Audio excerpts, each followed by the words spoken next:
মানে মনে হচ্ছে যে মানে খেলা নাই কেন, আগামীকালকে খেলা কেন নাই, এই কারণ আমরা মিস করছি একজন আরেকজনকে। My mentor is the best mentor I would say, যে আমাদের টিমের মেয়েরা কোনোভাবেই যেন কেউ আঙ্গুল তুলতে না পারে, সো বি ভেরি কেয়ারফুল। শেষ করবো, চ্যাম্পিয়ন হয়েছেন এবারে সিসিটিতে, আসলে এই আনন্দ দেশটা কেটেছে কিনা, আর কি কি করলেন আসলে জেতার পরে, কি কি হয়েছে আমরা দেখলাম। হ্যাঁ, জেতার পরে আমরা অনেক মজা করেছি, ডিনার করেছি একসাথে সবাই। আমাদের রেশ মনে হয় না এখনো কেটেছে। আমরা টিম মেম্বাররা একজন আরেকজনকে খুব মিস করছি, এবং এমন মিস করছি যে কালকে আমরা আবার মিট করতে যাচ্ছি। তারপরে আবার আমরা মানে মনে হচ্ছে যে মানে খেলা নাই কেন, আগামীকালকে খেলা কেন নাই, এই কারণ আমরা মিস করছি একজন আরেকজনকে। আমি দেখেছি যে মৌসুমী হামিদ তার পোশাক পরিচ্ছদ ফ্যাশনে খুব সচেতন, এবার খেলাতেও দেখেছি কন্ট্রোভার্সি থেকে কম থাকার ট্রাই করে, অলওয়েজ সব এটাকে এড়িয়ে চলে না।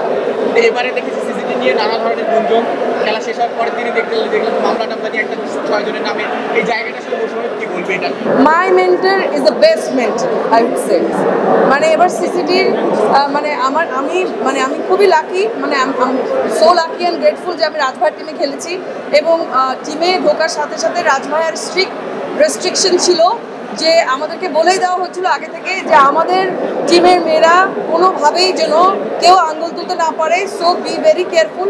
আমাদেরকে বড় বড় টি শার্ট পরে আসতে আমাদের মেন্টরি বারবার আমাদেরকে বলে দিয়েছিলেন যে কোনো রকম উল্টাপাল্টা যেন না হয়, বড় বড় টি শার্ট পরে আসবার, মানে আমাদের মেন্টরি আমাদেরকে গাইড করেছেন, এবং আমরা ওনার কথা শুনেছি। উই লিসেন টু হিম, আমরা আমাদের মেন্টরের কথা শুনি।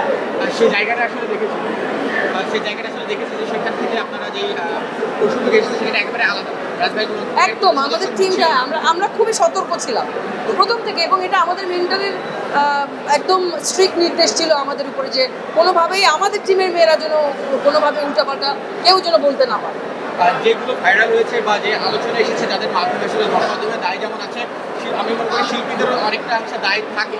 একজন শিল্পী হয়ে এই জায়গাটা আপনি কেমন কি বলবেন আসলে শিল্পীদের দায়িত্ব? অফকোর্স আমি মনে করি শিল্পীর ব্যক্তি স্বাধীনতা বিষয়টা আলাদা, কিন্তু আপনি যখন একটা শিল্পী তখন আপনার কিছু দায়িত্ববোধ সমাজ বা দেশের প্রতি আপনার আছে, ওই দায়িত্ববোধের জায়গাটা পালন করতে হবে। এটা এখন ম্যাটার আসলে আপনি বোরখা পরেন নাকি আপনি ছোটো কাপড় চোপড় পরে ঘুরতে কমফোর্ট ফিল করেন।